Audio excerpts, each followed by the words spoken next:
Good morning Kunal. नहीं sir. Good morning. थोड़ा सा वेट करते हैं, थोड़ा सा मैं नीचे जा रहा हूँ एग्जाम में। जस्ट लाइन मैं क्लासेस कंटिन्यू कर रहा हूँ, 1 मिनट वेट करते हैं। मैं एक बार ग्रुप पे मैसेज कर देता हूँ ज्वाइन। दिक्कत जा रहा था मुझे टीचमेंट पे, नेटवर्क इशू हो रहा था।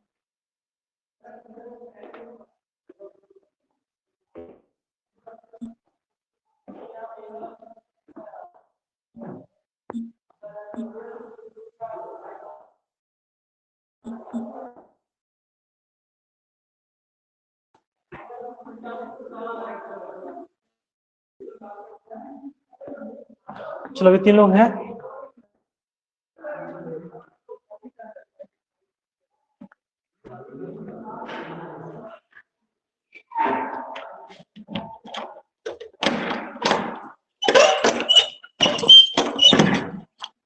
बाकी लोग ने ज्वाइन किए, क्या बात है अभी तक ज्वाइन नहीं किए बाकी लोग?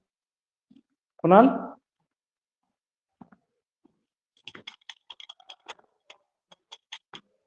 अरे मैसेज कर रहे हैं। अभी क्लास चला रहा है क्या? एक मिनट नो सर, अभी मैकेनिकल का तो कोई क्लास नहीं है। और 3:45 है, इसका तो कोई क्लास है नहीं। चलो कोई दिक्कत नहीं, जितने लड़के हैं उतना हम लोग कंटिन्यू करते हैं, क्योंकि एक्चुअली हम लोग का कल क्लास छूटा था, इसीलिए हम लोग ये कर रहे हैं क्लासेस आज एक्स्ट्रा। चलो एक बार स्टार्ट करते हैं।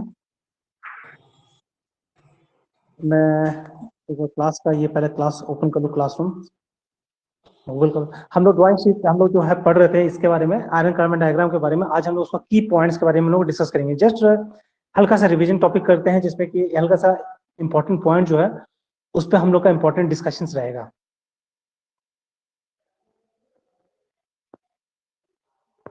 इस डायग्राम्स पे मैं जाऊंगा और यहाँ से मैं डिस्कशन चालू करता हूँ। चलो क्लास स्टार्ट करते हैं। मैं शेयर कर रहा हूँ क्लास।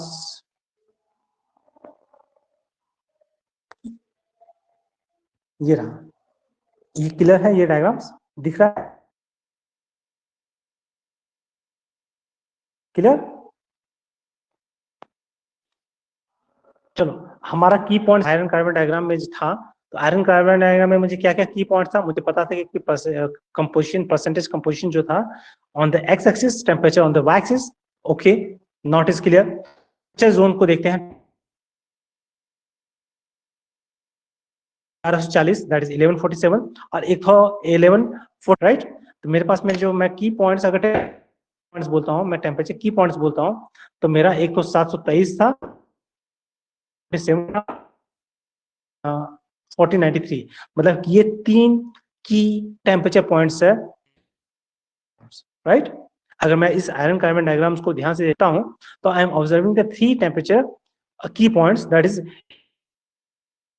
एंड 1493। ये मेरा 3 टेम्परेचर था जो फिक्स था टेम्परेचर्स पे। अब आते हैं कंपोजिशंस पे। क्या था? 0.08 था जो कर रहा था। फिर मैंने 0.8% पाया, दैट इज 0.76%। ये पॉइंट पे गया, तो वो एक तरह का था, ये पॉइंट था, ये टोटाइड पॉइंट कहते हैं। ये टोटाइड पॉइंट का था स्टील कैटेगरी का। हम लोग स्टील कैटेगरी में हम लोग बोलते हैं 0.8 से ज्यादा से लेकर और 2.11 तक है, तो उसको हम लोग क्या रेंज का रेंज कहां से स्टार्ट हो रहा है? 0.008 से लेकर 2.11 को स्टील का रेंज कर रहे हैं। अगर 2 से ऊपर जा रहा है दैट इज कास्ट आयरन कहते थे, कास्ट आयरन था। पॉइंट था जो कि था यूटेट,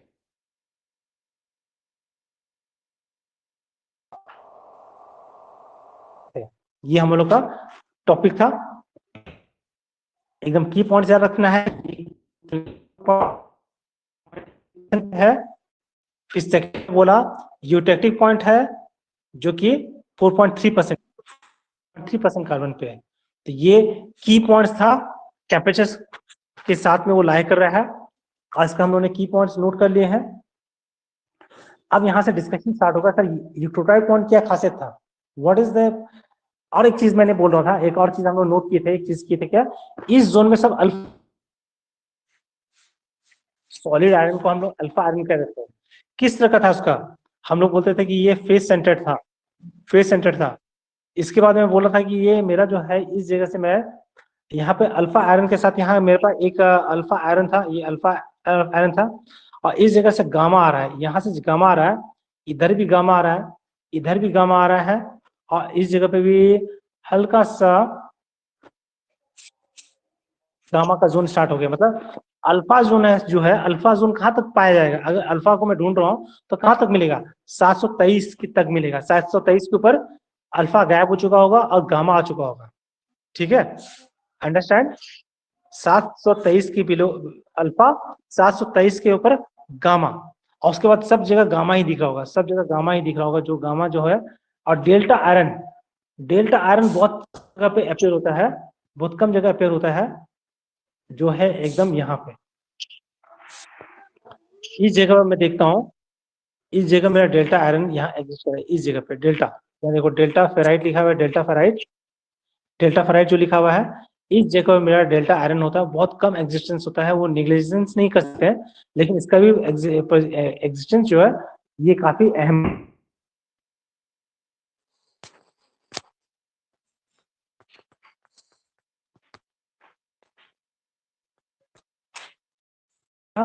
जो कि प्योर आयरन था, सॉलिड फॉर्म का डिसॉल्विंग मैक्सिमम हो सकता था 0.008% तक का, और 723 के बाद वो डिक्रीज हो जाता था, उसके बाद उसका डिसॉल्विंग कार्बन बंद हो जाता था, और सॉलिड आयरन था, मतलब पिघला हुआ नहीं है, ये पिघला हुआ नहीं है। तो इसका ये हम लोग ने पढ़ चुके थे।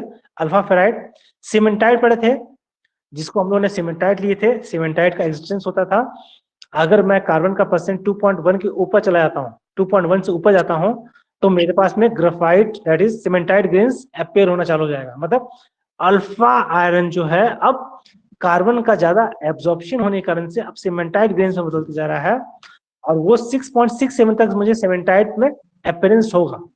अब परसेंटेज कितना होगा अल्फा और सीमेंटाइड का, वो कैलकुलेशन हम लोग देखेंगे आज के लेक्चर में। तो हम लोगों ने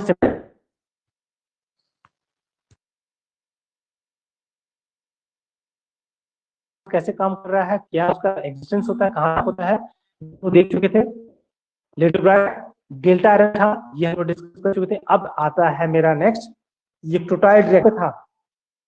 इलेक्ट्रोटाइड रिएक्शन का था 0.8, याद है, ये डायग्राम का पे डायग्राम दिया हुआ है, जिसमें 0.8% पे दिया हुआ, 0.8 ये कार्बन दिया हुआ था, जिसको हम लोग हाइपो इलेक्ट्रोडाइड और इलेक्ट्रोडाइड कहते हैं। 2.11% तक हम लोग ने कहे थे। तो ये जो था हापी क्या डेफिनेशन कहता है, क्या डेफिनेशन पढ़ते हैं, मैं रीड आउट कर रहा हूं,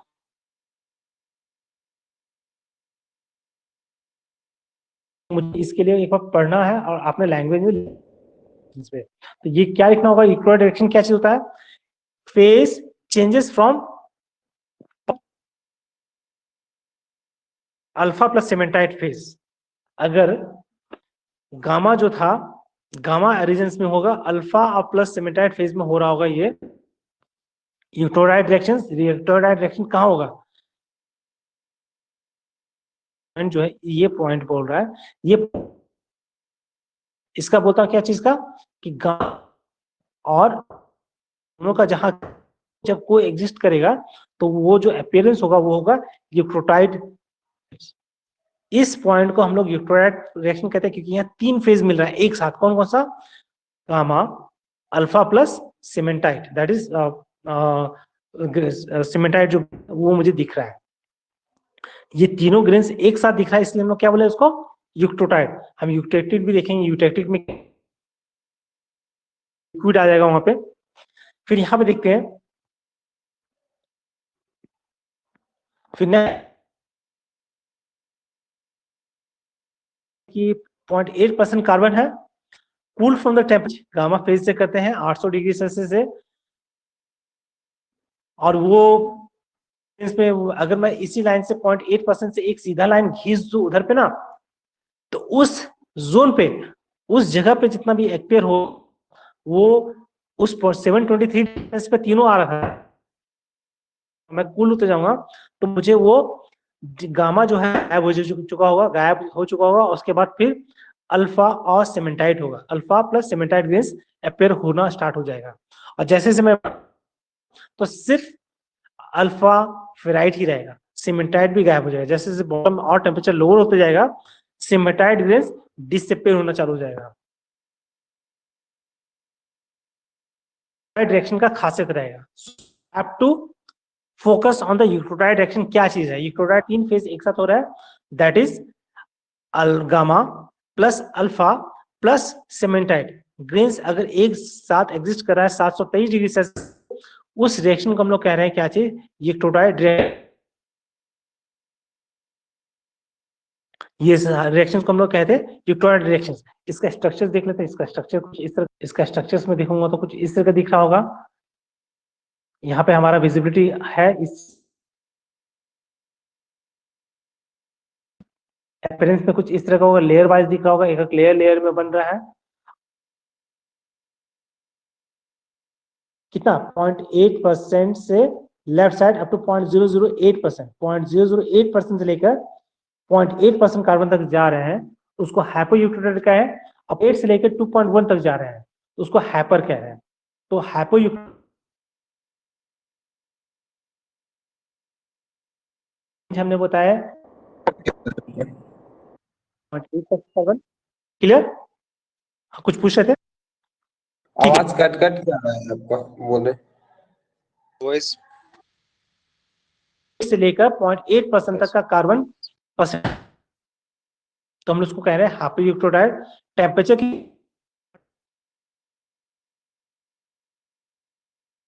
ये वो रेंज टेम्परेचर उसका मतलब 700 आसपास का दिखना ये दिखता है। और हाइपोयूक्रोटाइड इसके बाद के बारे में जो था ऐसा था, लेकिन जैसे पैच में दिखता है, पैचेस ब्लैक का, तो ये हाइपोयूक्रोटाइड ग्रेन्स। हाइपोयूक्रोटाइड इसमें देखो जो काला रंग का दिख रहा है, राइट। अगर तुम देखोगे ग्रे वाला पार्ट परलाइट ग्रेन्स है और शाइनी वाइट पार्ट जो है दैट इज फेराइट ग्रेन्स है। ये माइक्रोस्कोप में स्ट्रक्चर्स में हम लोग स्टडी करते हैं, तो ये चीज में थोड़ा सा एक्सप्लेन करो तो तुम्हारा हो जाता है वेटेज की तुमने अच्छी तरह से नॉलेज में लिए हो। अब देखते हैं हाइपर यूक्रोटाइड मतलब कितना? 0.8% तक जाना है मुझे, 2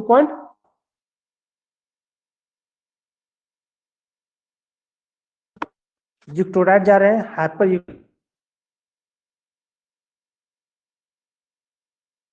2.1% तक। टेम्परेचर इसका कितना रहेगा? सेम हाइपो के लिए, हाइपर के लिए भी रहेगा। ये जितना हाइपो के लिए था उतना हाइपर के लिए भी रहेगा। सारा यहाँ पे क्लियर हो जाता है। यहाँ से दिखा दिया गया है, इसका डायग्राम को तुम ब्रेक करके दिखाओ। डायग्राम को उसको तुम आयरन कार्बन डायग्राम को यहाँ ब्रेक करके दिखाओ। इसके स्ट्रक्चर को देखते हैं। का स्ट्रक्चर कुछ इस तरह दिखता है, जिसमें कि व्हाइट, ठीक, व्हाइट जो white portion that is grains का स्ट्रक्चर काउंट कम हो गया है। अगर मैं देखूंगा, ध्यान दूंगा, काफी कम हो चुका है। परलाइट और सीमेंटाइट स्ट्रक्चर ज्यादा अपेयर हो गया है। हाइपोयूक्रोटाइड में, सॉरी हाइपर यूक्रोटाइड में जाते हैं रीजन में, हाइपर यूक्रोटाइड रीजन में जाता हूं तो आई एम ऑब्जर्विंग दैट कि फेराइट ग्रेन्स आर लेसन, कम हो गया है, और परलाइट और सीमेंटाइट ग्रेन्स का मात्रा बढ़ गया है, क्योंकि कार्बन का परसेंटेज बढ़ा है। क्योंकि मैंने कार्बन का परसेंटेज बढ़ा दिया हूं तो एक्चुअली फेराइट जो है ग्रेन्स।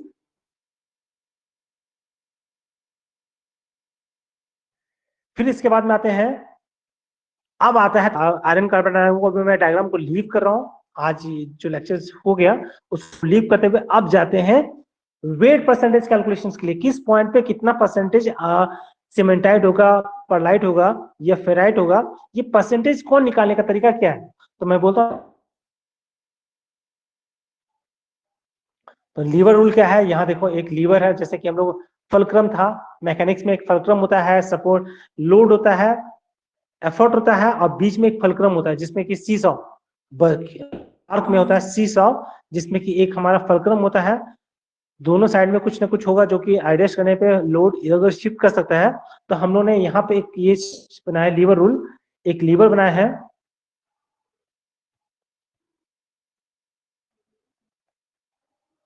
इसमें हमारा ये फलक्रम पॉइंट है जो लीवर पॉइंट है, और इसको निकाल सकते हैं पलाइट, मतलब परसेंट का शिफ्ट करेंगे, फलक्रम को शिफ्ट करेंगे उस हिसाब से उसका, जैसे कि अगर मैं ये लीवर को इधर शिफ्ट करना चालू कर दूं, इधर शिफ्ट करना चालू तो सीमेंटाइट ग्रेन्स का परसेंटेज बढ़ते, अगर मैं इसको इस साइड शिफ्ट करूं तो परलाइट फेराइट ग्रेन्स बढ़, तो ये एक लीवर सिस्टम पे चलेगा, ये एक लीवर रूल पे। यहाँ पे एग्जांपल दिया, तुम नोट्स में पढ़ सकते हो, नोट्स में तुम्हारा गेट एग्जामिनेशन के क्वेश्चंस आते हैं कभी कभी लीवर रूल का, जिसमें ये एक इससे ज्यादा बाहर से क्वेश्चन नहीं आता है। बस याद रखना गेट में अगर एग्जामिनेशन लिमिटेड टू क्वेश्चंस है, लिमिटेड टू क्वेश्चंस है, लेकिन प्रैक्टिस नीडेड है। होता है कि हम पढ़ते हैं और न्यूमेरिकल्स को सीख करने के कारण क्वेश्चंस को एग्जाम में अटेम्प्ट नहीं कर पाते। That is the main reason behind that we are not attempting the numerical question of the metal science. हम लोग मेटल साइंस का क्वेश्चन को एग्जामिनेशन में स्किप करते हैं क्योंकि हमने वो क्वेश्चन क्लास कॉलेज में वो चीज स्किप किए होते हैं। तो यहाँ पर क्वेश्चन क्या पूछा गया है, 9.6% ऑफ आयरन, 0.4% ऑफ कार्बन, मतलब 99.6% मेरा आयरन है और 0.4% मेरा कार्बन है एट ए टेम्परेचर। और यूट्रोटाइड मतलब पता है यूट्रोटाइड टेम्परेचर कहाँ होता है, 775। ठीक है, एग्जामिनेशन में तुमको यूट्रोटाइड पॉइंट बोल दिया, मतलब तुमको 775 याद रखना है, 723 के ऊपर और 780 के करीब है ये। ठीक है, ये टेम्परेचर जोन पे बोल रहा है। द अमाउंट ऑफ Fe3 कितना होगा, दैट इज अल्फा आयरन कितना होगा, परलाइट ग्रेन्स कितना होगा। सेकंड पूछा है परलाइट और प्रो, ये कैलकुलेशन मुझे लीवर रूल मैंने बनाया, लीवर रूल बनाया। लीवर रूल में क्या कहता है, अपीयरेंस होता है कहां से, फेराइड का अपीयरेंस होता है, फेराइड ग्रेन्स का अपीयरेंस, अब मैक्सिमम कहां तक होगा, 6.67 तक का सीमेंटाइट में बन जाएगा वो, मतलब ये अपीयरेंस इस जगह से होगा अल्फा फेराइड का, और इसके बाद भी सीमेंटाइट 6.7 पर खत्म हो जाएगा लीवर, और इसके बीच का जो रहेगा पॉइंट, वो लीवर है, वो लीवर पॉइंट हम लोग निकालना है, लीवर पॉइंट हम लोग निकालना है। ये लीवर रूल्स के हिसाब से ये लीवर हम लोग का फल हुआ है जो कि सपोर्टिंग है, ये एक हमारा लीवर का सिस्टम बना हुआ है पहले से। So we have to adopt this system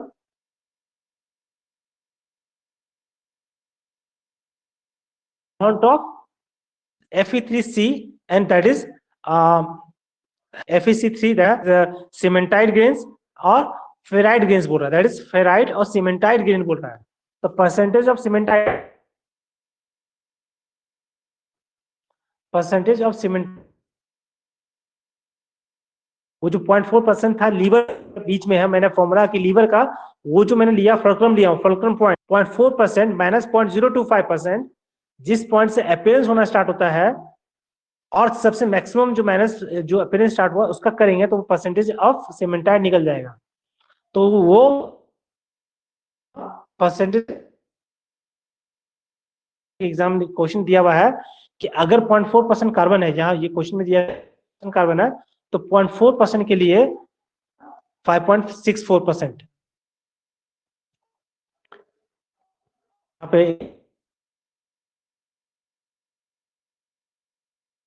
यहाँ पे इस डायग्राम्स में तो नहीं पता चलेगा, इसमें ये फलक्रम को रूल्स को, फलक्रम का डायग्राम बना लो, पहला फलक्रम का डायग्राम बना लो, जो तुम्हारा लीवर का डायग्राम है उसको पहले बना लो, इसके हिसाब से करो, 0.4% कैलकुलेशन तुम निकाल लो। इसमें कितना मैंने पुट किया था कार्बन का, कार्बन का परसेंटेज कितना 0.4% डाल दिया, और ये कैलकुलेशन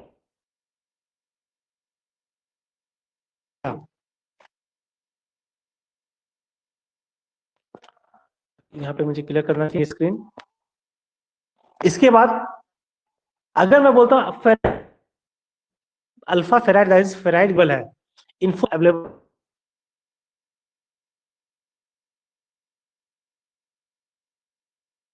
36, तो ये एक रहा। या फिर इसने कैसे कैलकुलेशन किया है, मेथड निकाल लेना है, इसे -100 से दे देगा। एक ये फॉर्मूला लगा सकते हो, ये फॉर्मूला लगा सकते हो, या ये परसेंटेज ऑफ सीमेंटाइट निकाला और ये सीमेंटाइट फेराइट का परसेंट, मतलब फॉर्मूला नंबर 1 फॉर्मूला नंबर 2, दोनों फॉर्मूला में से कोई एक फॉर्मूला अप्लाई कराइड आधा निकालूंगा, सीमेंटाइट निकल गया तो फेराइट परसेंटेज से माइनस कर देंगे तो अपने आप निकल जाएगा, तो 100 से माइनस करने पे ऑटोमेटिक निकलेगा वो चीज। कि 10 मेरे पास मैंने बॉल से उसमें से 6 बॉल में दे दिया हूं, तो मेरे पास कितने बचे, 4 बॉल नेचुरली माइनस करेंगे, 10 माइनस 4 तो 10 माइनस 6 माइनस 4 हो रहा, तो ये सारा कैलकुलेशन हम लोग इसी साथ करेंगे, तो लीवर रूल है। नेक्स्ट हम लोग को बोल रहा है, नेक्स्ट पार्ट था amount of pearlite sorry and proeutectoid, ये मुझे पूछा था, तो ये सेम चीज है कि लीवर रूल का हिसाब से हम लोग जाएंगे 0.4% माइनस 0.025% और 0.8% दिया था, क्योंकि यहाँ पे क्वेश्चन में दिया कितना है, दिया है, हाँ से मेरा स्टार्ट होता है, मेरा 0.8% से परलाइट ग्रेन स्टार्ट होता है, इसलिए 0.8 लिया मैंने, तो उसका परसेंटेज निकला परलाइट का 48%, जब 0.4% कार्बन रहेगा तो परलाइट का परसेंटेज रहेगा 48, तो उसी हिसाब से प्रोयूटेक्टिव 100 से माइनस कर देंगे तो 52 निकल जाएगा। तो ये एक कैलकुलेशन है जो कि ये it is not in our syllabus, but we are discussing this GATE examinations, ये गेट एग्जामिनेशंस के लिए टॉपिक रहेगा मेरा, तो एक एग्जामिनेशन के लिए,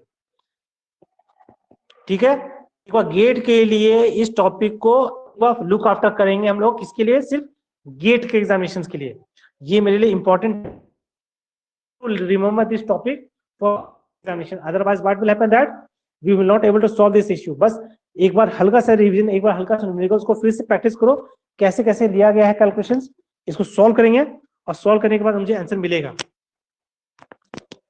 हम लोग का क्रिटिकल टेम्परेचर पॉइंट्स है, क्रिटिकल टेम्परेचर अगर मैं कलर्स में दिखा रहा हूँ, कलर्स में हम लोगों ने पहले कुछ टेम्परेचर्स को लिए थे, क्रिटिकल उन्होंने बोले थे, हम लोग पहला A1 बोलते हैं, सॉरी A0 बोल रहे हैं, 723 को A1 बोल रहे हैं। अब हमारा टेम्परेचर जोन्स को, हम लोग टेम्परेचर जोन्स को आप किसी किसी किताब में तुमको मिलेगा A0, A1, A2, A3, A4, अलग अलग नोमेनक्लेचर तुमको मिलने वाला है। So we have to understand the different nomenclature. इसके लिए क्या करना होगा, मुझे अंडरस्टैंड करना होगा। तो मैं देखता हूं, पहले A0 पे है मेरा 210 डिग्री सेल्सियस को हम लोग बोलते हैं A0। फिर मैं जब आता हूं A1 तो उसको बोलता 723। A3 को भी हम लोग कह रहे हैं क्या चीज का, हमारा 723 डिग्री सेल्सियस है। A4 जो हमारा है, एक मिनट,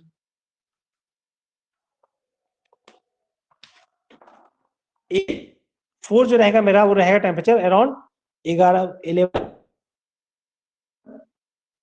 सॉरी करो, जस्ट लाइन पर रहना।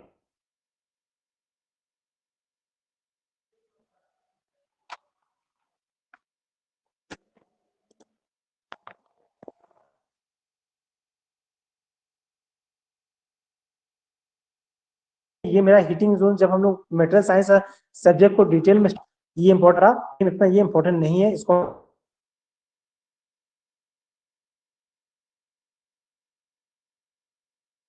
आ रहे हैं। इसका पहला टॉपिक हम लोग फिर से मतलब पहला एलॉयस टॉपिक हमारा फिर से आ रहा है, दैट इज मेटल एलॉयस। तो पहले मैंने बोला फेरस, फेरस और नॉन फेरस, मैंने बोला फेरस और नॉन फेरस।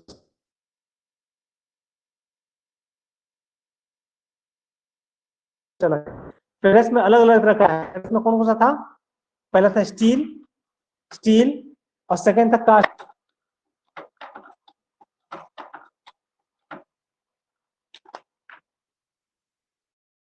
एक मिनट, ये प्रिंटर क्यों ले रहा था,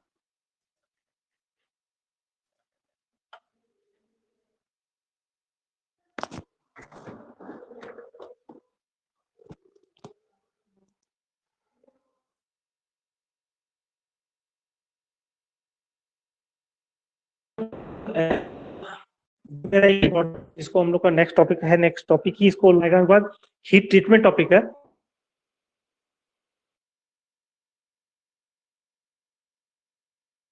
हम लोग आ चुके स्टील्स में और कास्ट आयरन पे जा चुके हैं कि अगर मेटल का एलॉयज को करता हूं मैं तो मुझे दो तरह के एलॉयज दिखते हैं। कौन सा? एक फेरस एलॉयज, एक नॉन फेरस एलॉयज। अगर फेरस एलॉयज को देखते हैं, नॉन फेरस में मेरा कौन सा होगा? कॉपर, एल्यूमिनियम, जिंक, वो सारा चीज जो है नॉन फेरस में आता है, जो मैग्नेट से अफेक्ट नहीं होगा। और जो मैग्नेट से अफेक्ट होगा उसको हम लोग कहेंगे फेरस एलॉयज। स्टील एलॉयज और एक है कास्ट आयरन एलॉयज। तो स्टील एलॉयज, अब अगर हम लोग फेरस को देखते हैं तो फेरस की दो फैमिलीज है, दैट इज एक हम लोग एक और सेकंड देखते हैं कास्ट आयरन एलॉयज। तो अब नेक्स्ट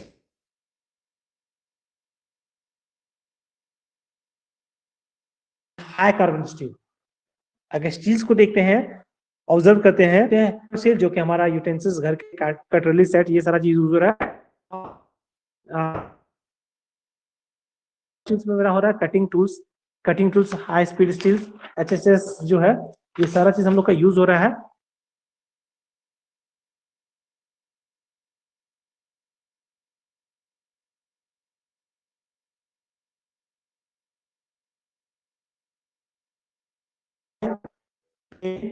ये सारा चीज दिया है।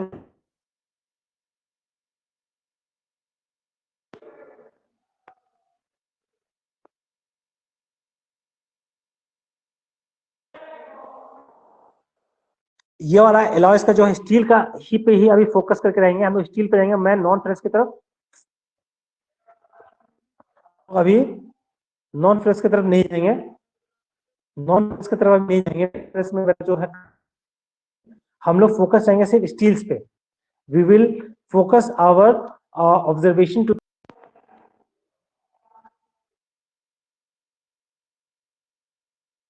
स्टील्स है, उसको हम लोग कैटेगराइज किए तीन कैटेगरीज में। कौन कौन सा?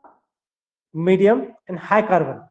अगर मैं लो एलॉय स्टील्स को divided into three categories, carbon steels and. अब लो कार्बन स्टील में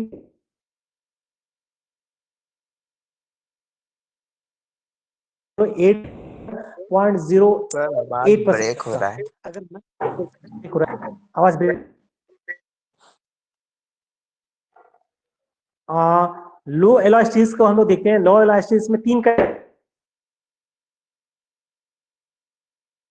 एलॉय स्टील्स है। तो एलॉय स्टील्स में क्या है? Low carbon steels and high carbon steels, तीनों का हम लोग देख रहे हैं। तो लो कार्बन स्टील कहां से स्टार्ट होगा? 0.008 से लेकर पॉइंट का, अगर मैं जा रहा हूं तो उसको हम लोग बोलेंगे लो कार्बन स्टील, जिसका है प्लेन का स्टील से, ये प्लेन स्टील भी कहते हैं इसको है। और हाई स्ट्रेंथ लो स्टील्स, जो कि बर्तन हमारा यूज हो रहा है, बर्तन स्टील बर्तन यूज कर रहे हैं, हमारा लो कार्बन स्टील्स में कहलाता है। और हीट ट्रीटमेंट स्टील है, मतलब मैं इसको हीट ट्रीटमेंट स्टील्स पे, मीडियम कार्बन स्टील्स पे, लो कार्बन स्टील्स में हम लोग हीट ट्रीटमेंट नहीं कर सकते थे, वो जल जाएगा। लेकिन अगर मीडियम कार्बन स्टील्स है तो हीट ट्रीटमेंट पॉसिबल है, plain steels and heat treatment steel. इसका 0.8 है, 0.8 से 0.37 तक का, 0.8 से 3.3 कंफर्म नहीं बोल रहा हूँ, देखता हूँ नीचे में डाटा, उसके बाद मैं बताऊंगा। तो ये तुम्हारा हीट ट्रीटमेंट स्टील्स होते हैं। और लास्ट में तुम्हारा आता है हाई कार्बन स्टील्स, टूल्स के लिए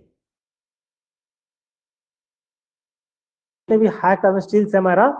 tools use, cutting tools, drill bits, single point cutting tools, machine में ये है ब्रॉचिंग टूल्स, या फिर प्लेनर टूल्स हम टूल यूज कर रहे हैं। स्टील्स में आता है, हाई स्टील्स में आता है HSS, that is high speed steel, that is CNC machine में कार्बाइड टिप्स वाले होते हैं, कार्बाइड स्टील्स होंगे। ये सारा चीज मेरा इस स्टील्स में आएगा।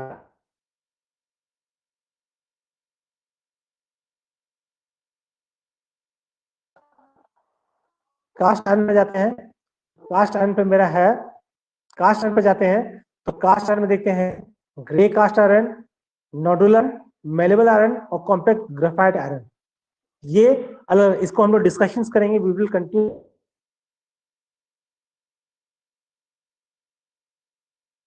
Just infrastructure of the alloys, हम लोग एलॉयज का एक वी आर रफली looked after the skeleton of this alloys and we will detail study will be done in the next class and we will continue this class in the next scheduled classes जो भी होंगे हमारे Tuesday.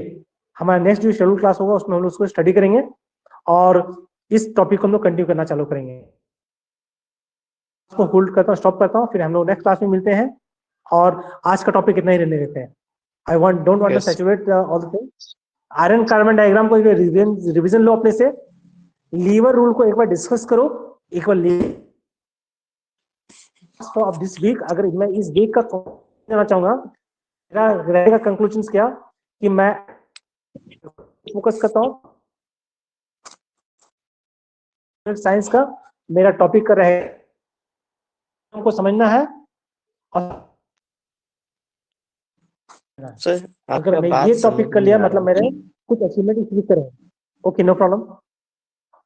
तो इस assignment मेरा मान के चलता हूँ कि मुझे आयरन कार्बन डायग्राम को रिवीजन लेना और लीवर रूल को समझना है। ये इस वीक का this should be the outcome of this week. ये जो रूल बताए सर टेस्ट क्यों नहीं ले लेते?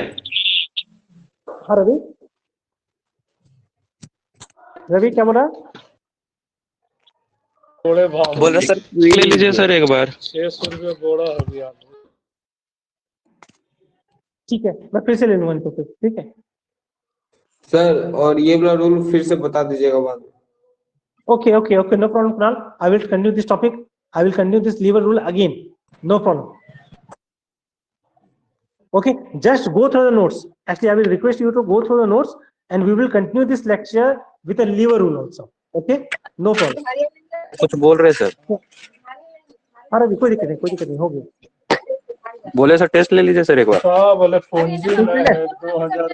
Okay, no problem. We will conduct a objective type test. Objective type test. No problem. मैं टेस्ट एक डिजाइन करता हूँ, हम लोग इस नेक्स्ट वीक में शेड्यूल कर देते हैं और उसको एक बार रिवाइज कर लेंगे, रिकैप कर लेंगे, क्या हम लोग को समझ में आया, क्या चीज नहीं आया।